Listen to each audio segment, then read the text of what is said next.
আমার আল্লাহ বলেন, বন্ধু উম্মত নিবা না, আমার সুন্দর জান্নাত গুলো নিবা। আমার নবী জবাব দেন, মাবুদ গো, তোমার সুন্দর জান্নাত দেখে আমি নবীর কলিজা ঠান্ডা হয় না, তোমার জান্নাত নিতে চাই না, আমার গুনাহগার উম্মত আমারে দিয়া দাও। আল্লাহ কয়, বন্ধু তুমি কোনো প্রশ্ন করবে নি? আর নবী কয়, আমি একটা প্রশ্ন করব তোমারে। প্রশ্ন উত্তরের পর্ব চলছে। কি প্রশ্ন? আল্লাহ আমার জন্য বলে সব বানাইছো? কয় হ। তাহলে মুসা নবীরে যে নীল দরিয়া বলে উম্মত সহ পার করে দিছো? কহ। তাহলে আমার লেগে সব বানাইছো আর মুসা নবীরে নীল দরিয়া উম্মত সহ পার করে দিছো। আচ্ছা, আমি আর আমার উম্মতের জন্য তুমি কি করবা এটা আমি জানতাম চাই।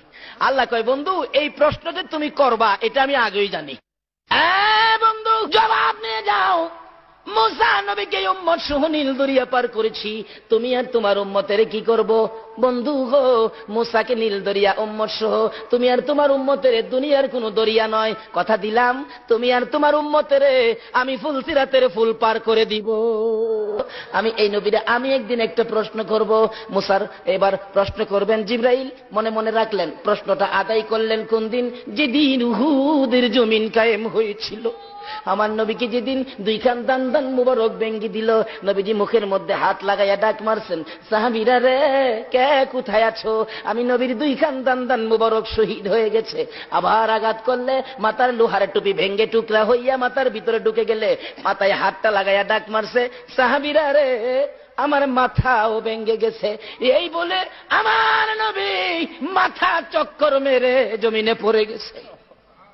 তারপর আমার নবীকে মারতেছে জীবনের শেষ বিদায় করে দেওয়ার জন্য। হযরতে জিবরাইল বলেন, আমি দুইটা হাত বাড়াইয়া কুলে লইয়া টান দিয়া সরাইয়া নিয়ে আসলাম। আইনা উহুদ পাহাড়ের মাঝামাঝি, নিচ থেকে দেখা যাবে না এমন একটা জায়গায় আমার নবীকে নিয়ে জিবরাইল দাঁড়াইয়া পাথরের দিকে লক্ষ্য করে ডাকতেছেন, উহুদের পাহাড় ও পাথর দেখ, যেই নবী না হইলে তুই হতি না, আমি জিবরাইলও হতাম না রে পাথর। নবীরে মারতে মারতে কি অবস্থা করেছে, একটু বিছানার ব্যবস্থা করে দে, আমি আল্লাহর হাবিবকে শুয়াইয়া রাখি। জিবরাইল বলেন, এই কথা বলার সাথে সাথে দেখি লম্বা একটা পাথর ফাইটা তুলার মতো নরম বিছানা হইয়া যা। জিবরাইল ওই বিছানার মধ্যে আমার আপনার নবীকে শুয়াইয়া মাথার পাশে বসে বসে প্রশ্ন করতেছিলেন, ইয়া রাসূলুল্লাহ দাঁত ভেঙে গেছে, ব্যথা কেমন লাগে? আমি জিবরাইলের কাছে বলুন। মাথা ভেঙে গেছে, ব্যথা কেমন লাগে? আমি জিবরাইলের কাছে বলুন। আমার নবী চুট্টু চুট্টু সুরে বলতেছেন, চোখের পানি ছেড়ে ছেড়ে বলতেছেন, জিবরাইল রে দাঁত ভাঙ্গা ব্যথা কেমন লাগে জিগাইলি, মাথা ভাঙ্গা ব্যথা কেমন লাগে জিগাইলি, আমার উম্মতের ব্যথা কেমন জিগাইলি না। জিবরাইল দাঁত ভাঙ্গা মাথা ভাঙ্গা ব্যথার চাইতে আমি নবী